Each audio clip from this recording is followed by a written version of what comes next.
Ready? Invisible refs. Cool. Let's get this going. Hi guys. So we are the con for this debate. Yeah. And one of the very first things that I noticed was that the article basically started off with a question that stated, why are muses predominantly women that inspire men? They stated that women boost male creativity, and that's not always the case. There are a lot of female artists, painters in like a specific term, that have male muses as their inspiration for their artwork.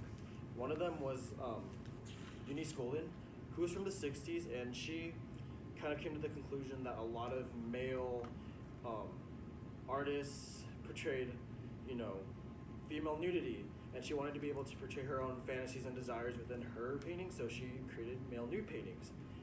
Another artist who is very well known in the world of art, specifically Mexico, was Frida Kahlo, and despite a lot of her paintings being self-portraits, her male muse was her husband, Diego Rivera, and she basically was inspired by him because they went through a lot together.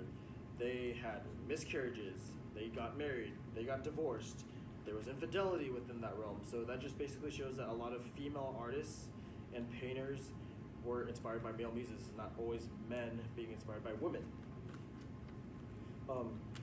And within the article, they also talked about courtship and how that incorporates into culture and how males are, kind of becoming more creative with how they go about courtship. And within certain cultures and stuff, they have a set structure of how they go about courtship and leading up until marriage. And that's very true within Filipino culture.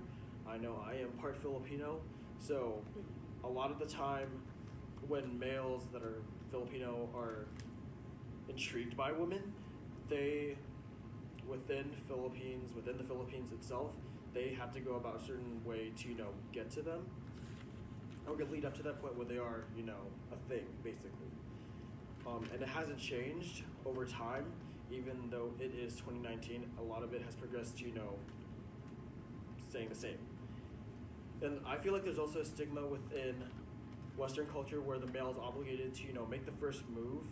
And despite it, also being 2019, women have been empowering each other to, put themselves out there, make the first move, not, shying away from, males have to do everything for them, stuff like that. Another point that I did want to make was that there was a time limit to the stories that, people wanted to, have them do within this first study. And honestly, if I had 5 minutes to write something, I'd be freaking out big time. I'm just saying. And there was also an article that I found entitled When Romantic Motives Elicit Strategic Costly Signals. So that just basically states that being creative is not always going to be beneficial for you, because if someone, that you're interested in is offended by what you did, that can, be very bad on your end. And now Jasmine's going to continue on with her argument. Thank you, Bryson. You're very welcome. So, to piggyback on some things Bryson said, he talked about courtship, and one of the limitations of the current research that I saw within the study, excuse me, was that whether people became more creative during the actual courtship. I was very curious about that because they talked about it within it. So I also that the findings were consistent with the sexual selection account of creativity, but the studies in the article were designed to ascertain whether creativity was exclusively sexually selected versus naturally selected trait. So I wanted to know a little bit more about that as well. The results in study 1 were bland because they said that the P's were not specifically instructed to be creative or a sizable portion. So that was something I looked into too. Also, Bryson talked about how there was a time limit within study 2, and they were limited their findings to make any creative display hypothesis because there wasn't enough support in knowing if visual images affected males more than females. So that was also something I looked into.